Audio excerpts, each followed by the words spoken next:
말씀의 실제 2월 11일 토요일. 하나님의 뜻을 아는 것이 당신의 유업입니다. 그가 또 이르되 우리 조상들의 하나님이 너를 택하여 너로 하여금 자기 뜻을 알게 하시며 그 의인을 보게 하시고 그 입에서 나오는 음성을 듣게 하셨으니. 사도행전 22장 14절 말씀. 오늘의 본문 구절은 다소의 사울, 훗날의 바울에게 나타난 말씀이었습니다.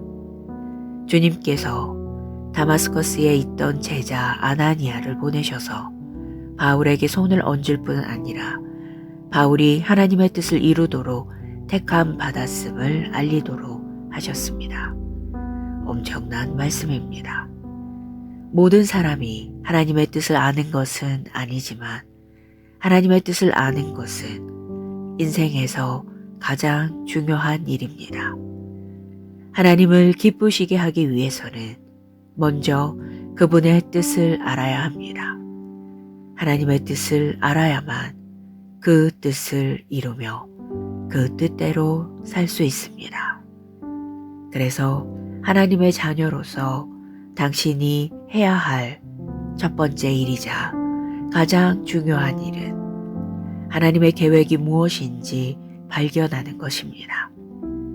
지금 그분은 당신에게 어떤 말씀을 하고 계시며 어떤 일을 하기 바라십니까?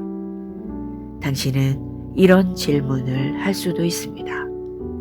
하나님의 뜻을 아는 것이 정말 가능합니까? 과연 사람이 하나님의 뜻을 알 수 있겠습니까? 당연히 가능합니다. 에베소서 1장 9절을 읽어보십시오. 그 뜻의 비밀을 우리에게 알리신 것이요 그의 기뻐하심을 따라 그리스도 안에서 때가 찬 경륜을 위하여 예정하신 것이니. 예수님은 이렇게 말씀하셨습니다. 천국의 비밀을 아는 것이 너희에게는 허락되었으나 그들에게는 아니 되었나니. 아버지의 뜻을 알 수 있는 것은 당신의 유업입니다. 주님께서는 골로새서 1장 9절을 통해 당신을 향한 열망을 나타내셨습니다. 모든 신령한 지혜와 총명에 하나님의 뜻을 아는 것으로 채우게 하시고, 당신은 그분의 말씀을 공부함으로 그분의 뜻을 알 수 있습니다. 하나님의 말씀은 그분의 뜻에 대한 계시입니다. 당신이 말씀 곧 아버지의 마음을 공부할 때 그분의 생각, 계획, 목적이 당신에게 드러납니다. 그분의 진리가 드러나며 그분의 빛이 당신의 마음에 밝아질 것입니다. 그렇게 할 때 당신은 하나님의 사고방식을 이해하고 그분과 똑같이 생각할 것입니다. 기도. 사랑하는 아버지, 당신의 말씀을 통해 제 영에 깨달음을 주셔서 감사합니다.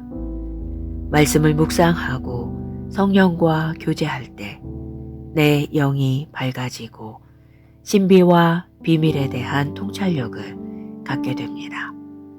나는 당신의 지혜로 인도받고 주님의 영광을 위하여 그리스도 안에서 나의 영광스러운 부르심을 이룹니다. 예수 이름으로 기도합니다. 아멘.